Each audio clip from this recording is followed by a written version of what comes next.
Olá pessoal, estamos aqui para a nossa 10ª aula de Direitos Humanos e Desenvolvimento Humano, nossa 10ª aula.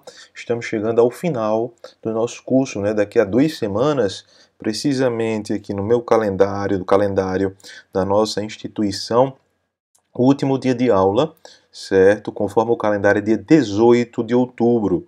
Só que 18 de outubro cai numa segunda-feira. Portanto, o último dia de aula da nossa disciplina é dia 13, numa quarta-feira, tá certo? Então, estamos chegando ao final da nossa disciplina, dessa jornada.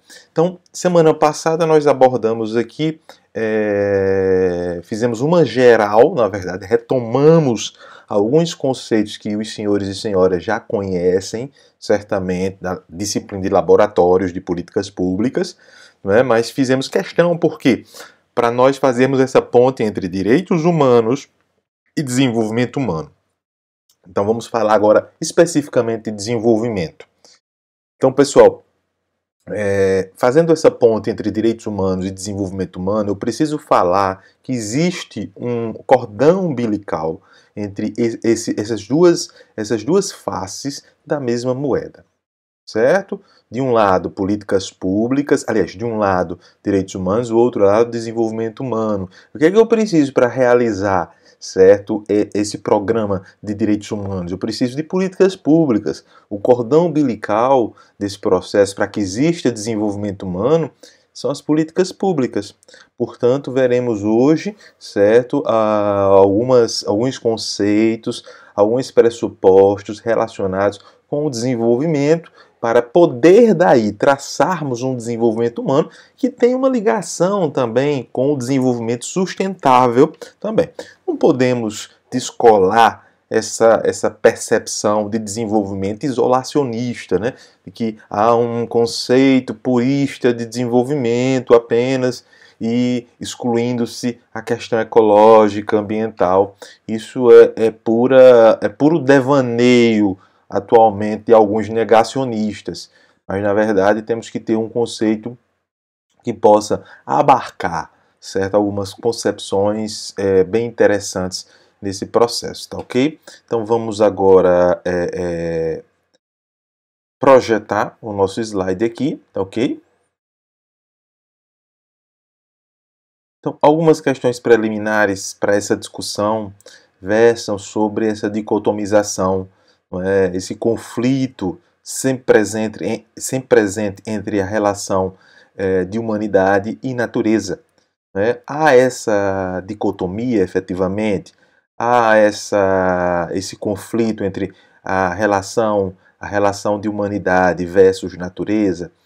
Certo? O fato é que nós precisamos da natureza para sobrevivermos. Os recursos naturais são fundamentais para fazer a roda da economia girar. A roda da economia só gira se nós fizermos esse processo de extração, certo, dos recursos naturais do meio ambiente. Aí é onde está a grande questão, certo, de ordem humanitária, né, de sobrevivência da natureza, até porque a produção de alimentos, recorrer-se a recursos naturais não produz justiça social na outra ponta. Não produz justiça social na outra ponta, uma vez que nem todos têm acesso ao produto desses recursos naturais. Então, passa-se por um momento de se entender a natureza como algo intocável, né? O que, na minha percepção, seria impossível diante da necessidade de sobrevivência da raça humana. Né? Então, a natureza intocável versus natureza habitada. A natureza precisa se relacionar, o homem precisa se relacionar com a natureza de forma harmônica, de modo que você consiga extrair os recursos necessários para a sobrevivência humana e, ao mesmo tempo, preservar essa natureza. É uma equação bastante complexa, difícil de ser fechada. Então, é possível uma análise, na verdade, desse processo todo como objeto das ciências sociais? Claro, certo?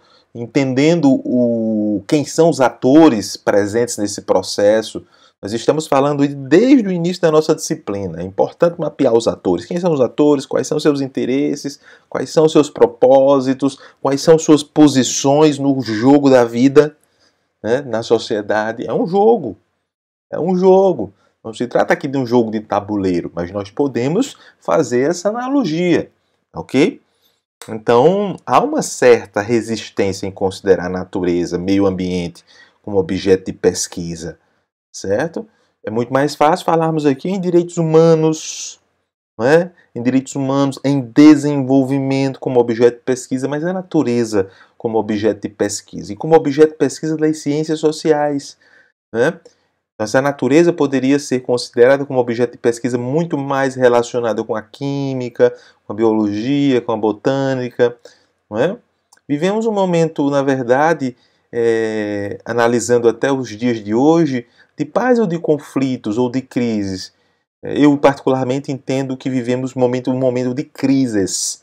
São crises, certo? Há um processo de crise, na verdade, no plural, certo? Essas crises transformam o nosso mundo, o nosso contexto, certo? Numa complexidade que beira a hipercomplexidade. E daí nós estarmos muito mais inseridos, imbuídos, imiscuídos numa sociedade de risco. Numa sociedade de risco, numa modernidade reflexiva. E que são pautadas essas sociedades principalmente pela natureza sendo dilapidada, sendo devastada, por termos menos recursos naturais e por termos um esgarçamento dessa base material que é a natureza para a nossa sobrevivência. Não sobrevivemos sem água, sem solo, sem o produto do solo, a agricultura. Depois da invenção da agricultura pelo homem, nós temos a possibilidade de expandir os aglomerados, principalmente aglomerados urbanos, certo? Onde os maiores conflitos humanos acontecem, onde as maiores violações aos direitos humanos acontecem e onde a necessidade de políticas públicas ocorre com maior presença, maior intensidade. Então, o que isso representa para essa ordem ou desordem? O que isso representa para essa ordem ou desordem efetivamente? Temos uma ordem ou temos uma desordem efetivamente, né? Me parece que nós beiramos o processo de desordem, né? Claro que o substrato da natureza, certo, juntamente com a sociedade, tem sido sustentado por regras, por regulação, certo? Pelo direito, né? Que muitos de vocês aí da gestão às vezes falam, tem muita disciplina de direito no curso de gestão. Já ouvi algumas pessoas falarem aí pelos corredores isso. Talvez discutamos isso com a coordenação de curso, né? Mas é essa a proposta que nós temos. Eu entendo que o direito é fundamental nesse processo de relacionamento com a gestão pública. Eu não vejo um paradoxo, eu não vejo uma contrariedade. Pelo contrário, eu vejo uma complementaridade, uma vez que nesse processo caótico nós precisamos do direito como a moldagem fundamental para que exista liga que sustente essa sociedade que beira a desordem, tá certo? Então a sociedade interfere na natureza e a natureza interfere na sociedade. O que seria isso? Eu entendo que as duas respostas aí devem ser positivas. A sociedade interfere na natureza, uma vez que nós construímos uma nova natureza conforme as nossas necessidades. Essa natureza ela é construída, socialmente construída. E a natureza interfere na sociedade, uma vez que, para que eu preserve a natureza, eu preciso limitar o meu crescimento. Fala-se hoje até em um modelo aí de decrescimento das sociedades, e não mais de crescimento, uma vez que já ultrapassamos todos os limites. Há impactos nesse processo de interferência, nesse processo de crescimento, nesse processo de um desenvolvimento focado mais no crescimento. Claro que há impactos, diretos ou indiretos, esses impactos existem. Por melhores que sejam as tecnologias que nós possuamos, essas tecnologias elas geram algum tipo de externalidade que se traduzem, alguns tipos ou algum tipo de externalidade que se traduz em um prejuízo, sem dúvida alguma, por menor que seja. Então, há uma distribuição igualitária de impactos diante da diferença social que nós estamos vendo aqui na disciplina, que há um processo de desigualdade social, um processo de diferenciação social muito forte entre ricos, pobres, classe média. Claro que os impactos chegarão de forma bastante diferenciadas. Se nós falarmos em mudanças climáticas, em diminuição da quantidade de água, de acesso à água, em impactos através da crise energética, esses impactos serão bastante diferenciados conforme a camada da população. Então, os modelos de sociedade impactam na natureza, efetivamente. Os modelos de sociedade impactam na natureza, efetivamente. Veja só, certo? O modelo que nós escolhemos de sociedade, seja uma sociedade focada no crescimento, seja uma sociedade focada no desenvolvimento humano, uma ou outra impactarão de forma, certamente diferenciada. Não serão impactos igualitários, isonômicos. Certamente, os impactos serão diferenciados. É preciso que nós tenhamos isso em mente de forma muito clara. Então, há uma crise de civilização. Eu gosto muito dessa expressão, crise civilizacional, uma crise civilizatória. Me parece que é o caso nosso, né? Uma crise de civilização. Cada um quer crescer mais do que o outro. Há uma competição, certo? Global entre os países e tal. E não há planeta suficiente para isso. Essa é uma questão importante, né? Há uma crise civilizacional que resulta numa crise ambiental, não é? Como é que essa crise ambiental ela foi gerada? Parto do pressuposto que é uma crise ambiental gerada, construída. Ela não é totalmente espontânea. Por mais que alguns negacionistas digam, não, aconteceria da mesma forma. Talvez acontecesse de forma muito mais, digamos assim, retardada. Muito mais para frente. Nós talvez antecipamos o relógio do tempo. Nós antecipamos esse relógio. Talvez tenha sido isso. Me parece que a leitura científica, a leitura dos estudiosos demonstram claramente que nós antecipamos esse relógio do tempo, certo? Ela foi construída efetivamente e aí não podemos naturalizar essa crise de forma alguma. Não podemos naturalizar, ela não é totalmente natural, né? E aí nós vivemos um momento de modernidade ou de pós-modernidade, independente dessa classificação, que nós classifiquemos como modernidade mais avançada, uma modernidade 4.0, uma pós-modernidade, o fato é que nós vivenciamos um momento de risco, um momento de uma modernidade reflexiva, certo? Onde o tempo é efêmero, certo? As coisas mudam com muita rapidez, a informática veio como um elemento, certo? Que potencializa todas as possibilidades existentes de demanda, tornam as coisas muito rápidas e muito, certo? Fugazes. Portanto, nós temos isso em mente. Quais são os efeitos dessa crise? Efeitos econômicos, ecológicos, culturais, políticos, econômicos, ecológicos, culturais, políticos, efetivamente. Temos esses efeitos, certo? Os efeitos eles não são unívocos, não são uníssonos, não são únicos, não são unidimensionais. Eles são efeitos efetivamente plurais nessas dimensões, né? O surgimento da sociedade baseada no desenvolvimento sustentável tem a capacidade de mudá-la. Talvez tenha a capacidade de refrear esse processo, só que nós já passamos de todos os marcos temporais estabelecidos lá atrás, encontros ambientais humanitários que visavam justamente diminuir o processo deletério da natureza que resultaria, certo, em sofrimento da humanidade, em lesão aos direitos humanos, principalmente, certo? Porque essas questões ambientais, elas resultam em lesões não só para os animais irracionais, para os vegetais, mas para nós, seres humanos também. Parece-me que às vezes nós esquecemos desses detalhes, né?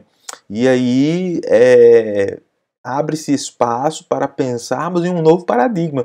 Mas para que isso aconteça, é necessário que exista uma vontade política efetiva, uma vontade política clara, certo? Que possa claramente resultar num processo bastante assertivo, melhoria das condições de vida.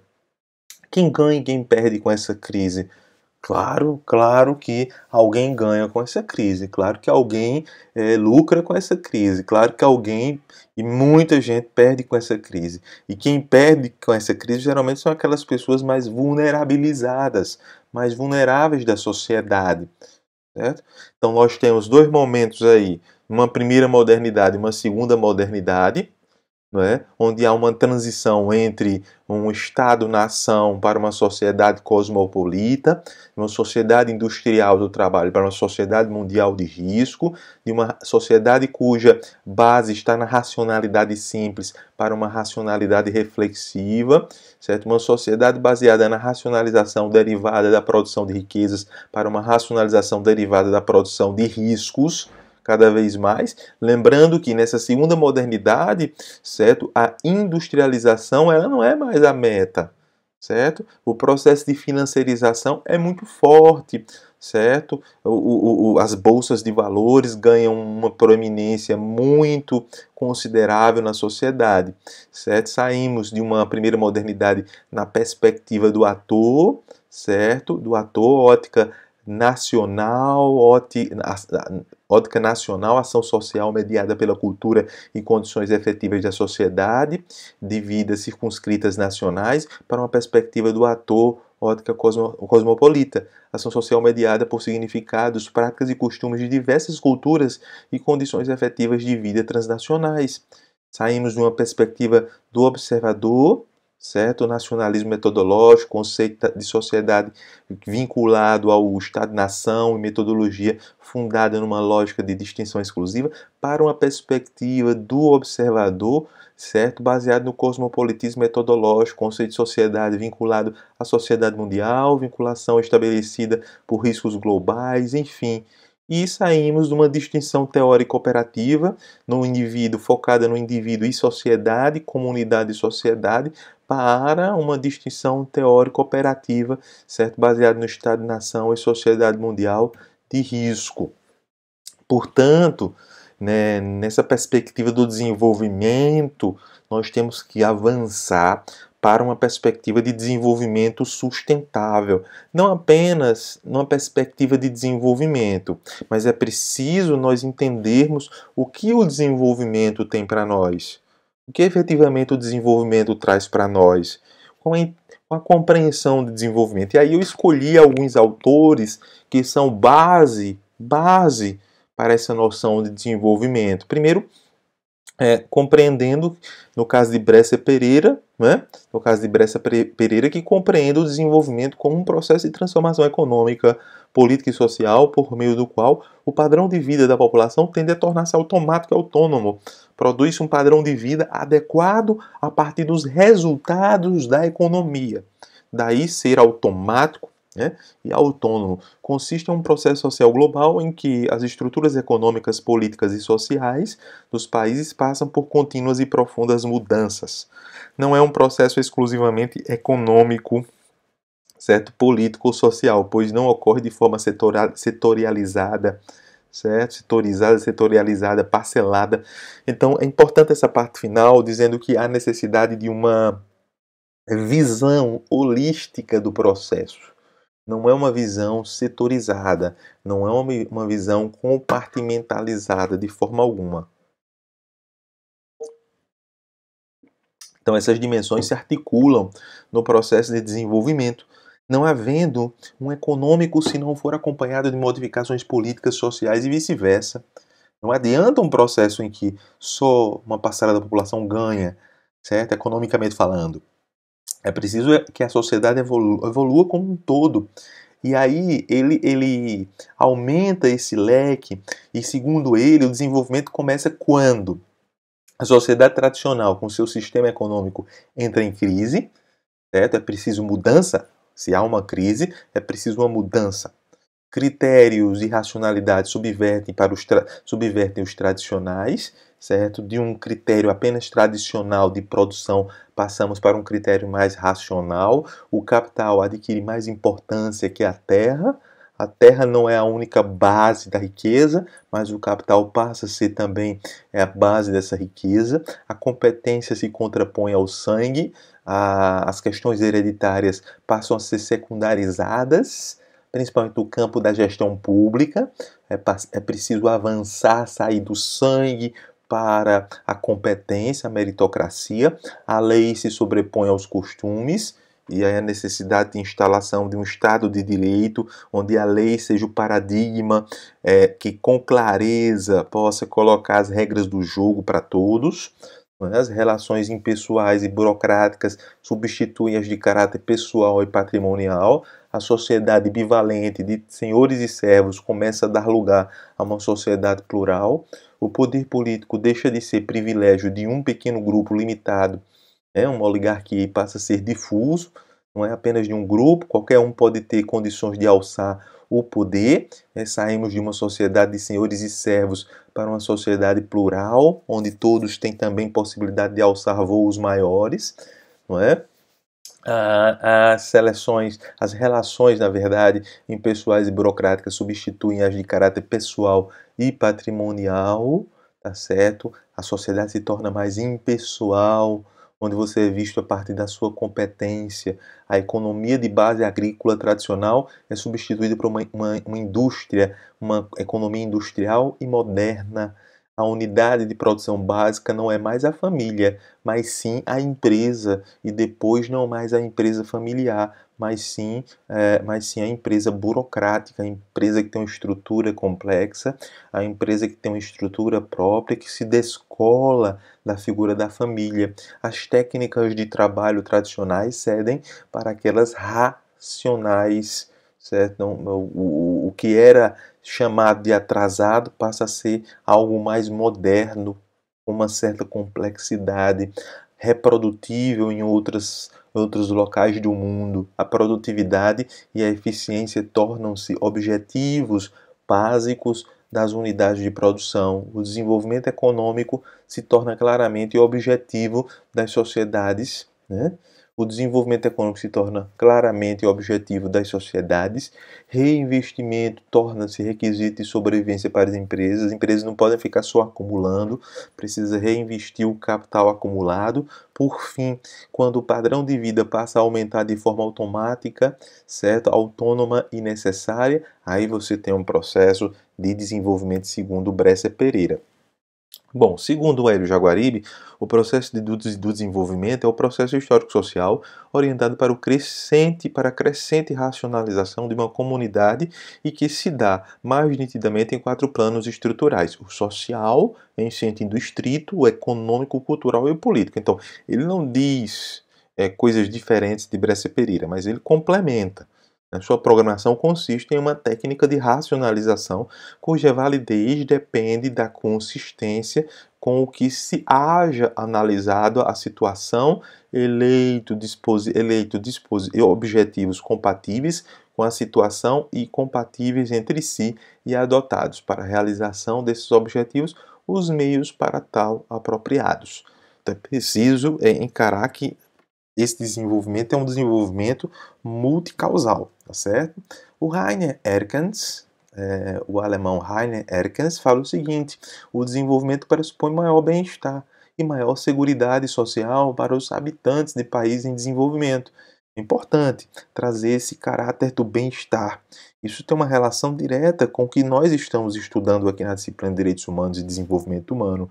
Nós não estamos pensando num desenvolvimento apenas com bases racionalistas, mas um desenvolvimento que tenha um resultado na ponta de bem-estar social, certo? Maiores possibilidades de configuração, mais opções na vida cotidiana, mais participação da população em processos sociais e decisões políticas, tal como na economia e na cultura, certo? Então, ainda segundo Rainer Erkens, o fomento e proteção às liberdades individuais é um elemento importante da cooperação para o desenvolvimento. É um elemento importante na cooperação para o desenvolvimento. É importante a cooperação entre os partidos políticos, os parlamentos e as organizações da sociedade civil para a construção do Estado de Direito das instituições que lhe são apropriadas. Então é necessário centrar aí a discussão do Rainer Erkens na constituição do Estado de Direito. Por quê? Porque é preciso ter regras muito claras para que essas liberdades individuais sejam efetivamente asseguradas. Isso é ressaltado com uma força maior na obra do Amartya Sen, muito conhecido, onde ele fala que o desenvolvimento é entendido como um processo de expansão das liberdades reais. Esse enfoque das liberdades humanas contrasta com visões puramente econômicas desse processo. O desenvolvimento é entendido como um processo de expansão das liberdades reais. Esse enfoque das liberdades humanas contrasta com visões puramente econômicas desse processo. Então, quanto maior for as liberdades, maior seria o desenvolvimento, ou maior será o desenvolvimento, constituindo-se a liberdade um fim do desenvolvimento. Então, desenvolver-se para quê? Essa é a questão, meus caros alunos. Então, desenvolver-se para quê? Qual a finalidade? Acumular capital ou ter uma vida melhor? Ele parte da premissa que devem ser eliminadas as fontes de privação desta, a pobreza, a tirania, carência de oportunidades econômicas e destituição social sistemática, a negligência dos serviços públicos e a intolerância ou intervenção excessiva de estados repressivos. Portanto, estados tirânicos, governantes tirânicos, eles não produzem desenvolvimento, porque eles tolhem liberdades. Eles muitas vezes vão para a rua falando de liberdade, mas pelo contrário, a liberdade deles é só para os seus. Os demais não terão liberdade. Então isso não é desenvolvimento. Isso não é desenvolvimento. Então a liberdade ocupa uma posição vital ao processo de desenvolvimento por dois motivos, segundo Amartya Sen. Primeiro motivo, a razão avaliatória, onde a análise do progresso deve ser feita verificando-se o aumento das liberdades das pessoas. Sociedade mais progressiva, tendo mais liberdade. 2. A razão da eficácia, a efetivação do desenvolvimento depende da livre e sustentável condição de agentes das pessoas. Né? Os mercados são um componente importante do processo de desenvolvimento, pois a liberdade de troca faz parte de como vivem e se relacionam as pessoas. O crescimento e o progresso econômicos ocorrem posteriormente ao reconhecimento dessa liberdade.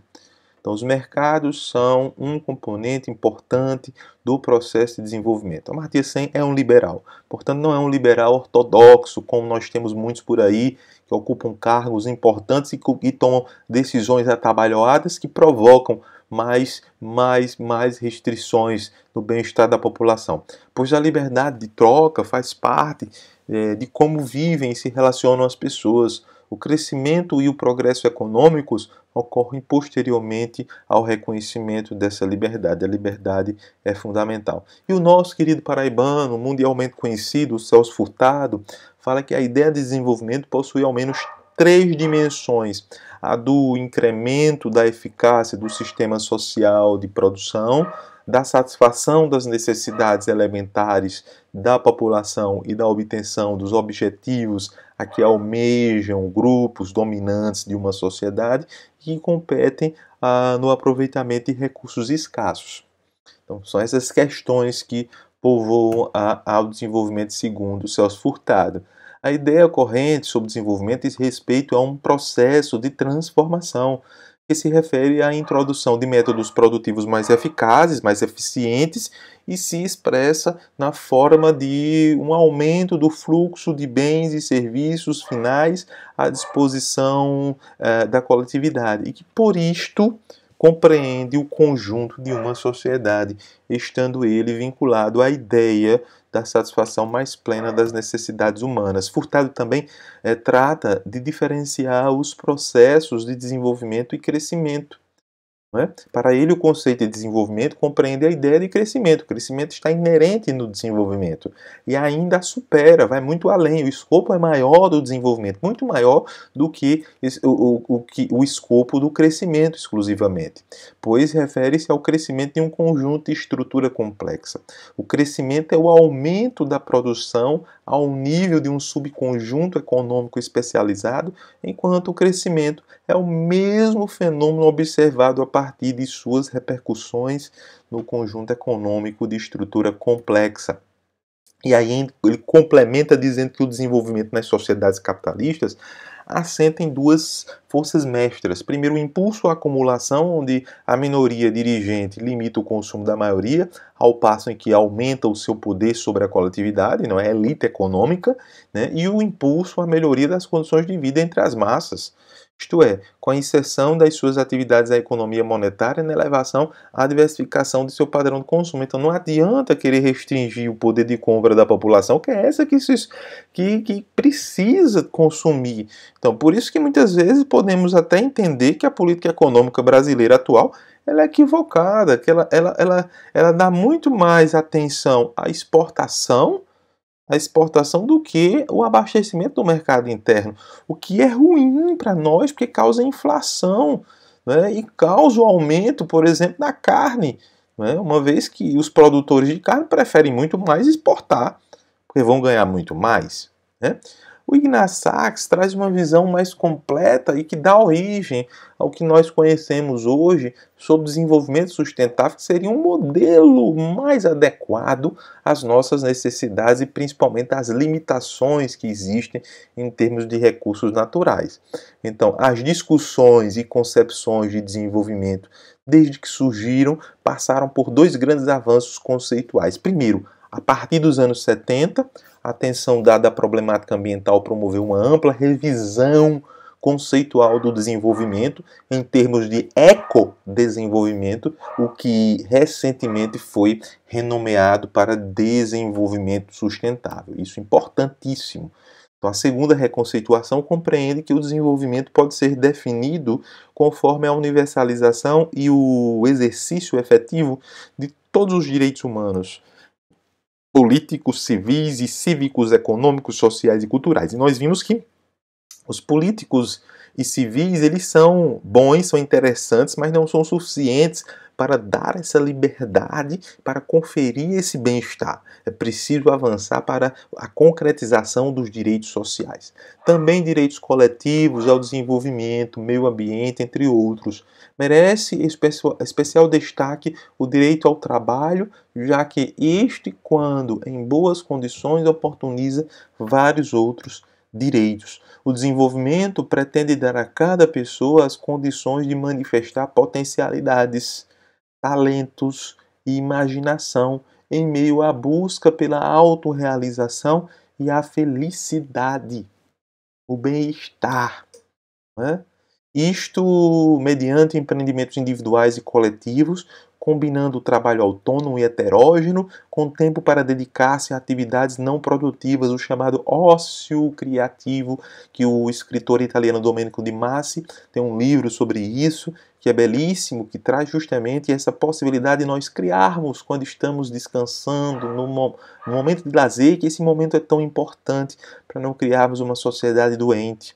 Não é? Uma sociedade que só trabalha e só trabalha.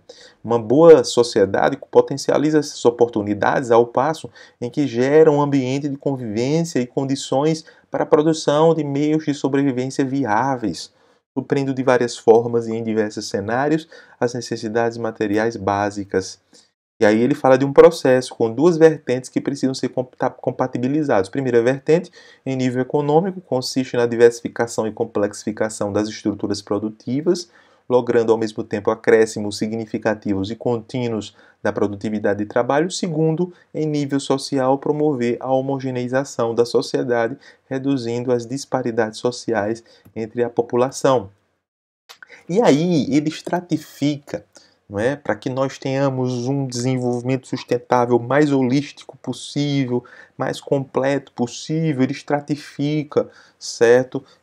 Os critérios para a sustentabilidade em social, que é a obtenção de um nível razoável de homogeneidade social, distribuição de renda justa, emprego pleno e ou autônomo, com boa qualidade de vida, igualdade de acesso aos recursos e serviços sociais. 2. Cultural, mudanças no interior da comunidade, cultural, mudanças no interior da comunidade, isto é, equilíbrio e respeito à tradição e à inovação, autonomia para o desenvolvimento de um projeto social integrado e endógeno, autoconfiança aliada com a abertura frente ao mundo. Não é? Uma dimensão ecológica, preservação do capital natureza, certo? Na sua produção de recursos naturais renováveis, limite sobre o uso de recursos não renováveis, certo? Uma dimensão ambiental, respeito a realce da capacidade de autodepuração dos ecossistemas naturais.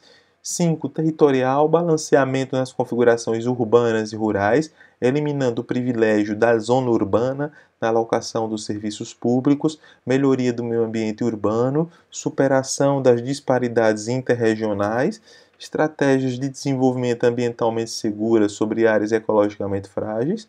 6.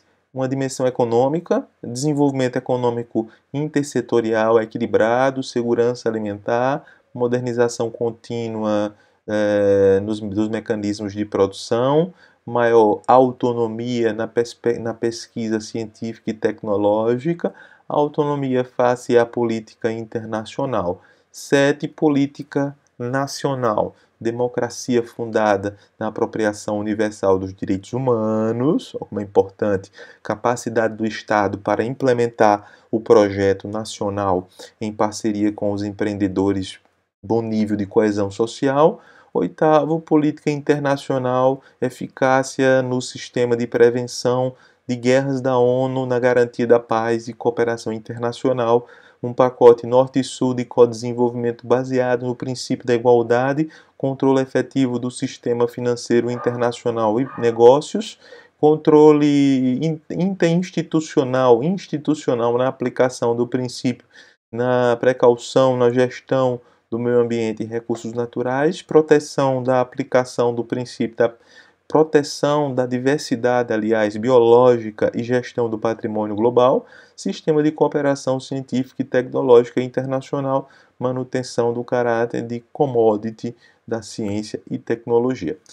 E daí, saindo dessa visão que formulou certos conceitos base do desenvolvimento sustentável, é a visão de Leff, que entende que é preciso mudar muito mais fortemente essa base que se coaduna com o sistema de exploração do capital que existe atualmente. Então, segundo Leff, a crise ambiental surge como um questionamento sobre a racionalidade e os paradigmas teóricos que fortaleceram e legitimaram o crescimento econômico que nega a natureza. Então, um crescimento que nega a existência de problemas de esgotamento de recursos naturais. Então, a visão mecanicista sobre a razão culminou em um paradigma econômico legitimando uma ideia errônea de progresso da sociedade moderna. Estamos tendo progresso à medida em que escasseamos, diminuímos a quantidade de recursos naturais. Um progresso que não é absorvido por todos ou por toda a população. Então, essa problemática ambiental surgiu no final do século XX como uma crise de civilização, serviu de fundamento para a necessidade de internalizar as bases ecológicas e arranjos jurídico-políticos e princípios sociais para uma gestão mais democrática dos recursos naturais. Então, o desenvolvimento sustentável é definido por Leff como um projeto social e político, que visa um ordenamento, a descentralização territorial da produção, diversificação dos tipos de desenvolvimento e dos modos de vida da população. Portanto, nós temos uma categoria relevante para discussão, certo? Discussão, e essa categoria é importantíssima para entendermos, compreendermos o que significa desenvolvimento sustentável. Então, na próxima aula, nós continuaremos tratando especificamente do desenvolvimento sustentável, tá certo? Tratando especificamente do desenvolvimento sustentável e, sem dúvida alguma, certo? Falando mais profundamente sobre desenvolvimento e execução do plano acerca dos direitos humanos. Então, eu agradeço a presença de todos. Qualquer dúvida, vai lá no PVAI, do lado direito, no canto superior direito, certo? Tem um balãozinho, clica lá, me pergunta. Até agora não veio nenhuma dúvida, então pressuponho que todos estão compreendendo o conteúdo. Então, estamos aqui, terminando a 10ª aula, vamos para a 11ª na próxima semana.